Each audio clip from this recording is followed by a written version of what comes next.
እግዚአብሔር በምንም ህይወት ውስጥ አርፋጅ አይደለም። ጠብቁ።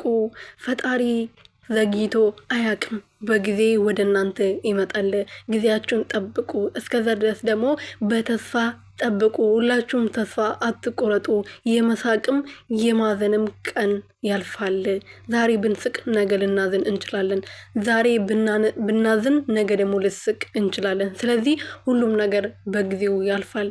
ፈጣሪ ደግሞ ለሁሉም ሰው ለኔም ለእናንተም ለሁላችንም ቀናችን ጠብቆ ለኛ መስጠት ያለብንን ነገር ይሰጠናል። ጥሩንም መጥፎውንም ማለት ነው። መጥፎ የሰራው በጊዜው መጥፎውን ያገኛል።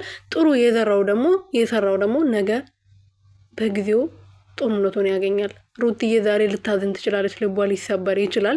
ነገ ግን ፈጣሪ ሁሉም ነገር አሳልፎ የእሷ ሳቅን ያመጣል። ዛሬ ደግሞ እሷን እየጎዱ እሷን ልቧን እየሰበሩ ያሉት ሁላቸውም ደግሞ የእጃቸውን ዛሬ እሷ ላይ ያደረሱትን ነገር በሙሉ በእጥፍ እጥፍ ያገኛሉ። ፈጣሪ ሁሉም ነገር ያያል። አሁን ለምሳሌ እኔ እያወራ ያለውን ትንፋሽ ራሱ እሱ ነው ሰጥቶኝ ከእናንተ ጋር እንዳወራ ያደረገኝ። ሰላም ቤተሰብ እንዴት ናችሁ? ገና ናችሁ ወይ? እኔ ያለው እግዚአብሔር ይመስገን። በያላችሁበት ሰላማችሁ ብዝት ትርፍርፍ ይበልልኝ። የኔ ውድና ወርቅ የሆናችሁ የመዳም ቅመሞችዬ የኔ ውዶች ባላችሁበት ሰላማችሁ ብዝት ይበልልኝ። ለዚህ ቤት ደግሞ አዲስ የሆናችሁ ሰብስክራይብ፣ ሼር፣ ላይክ አድርጉ። ኧረ ተው ሰብስክራይብ አድርጉኝ።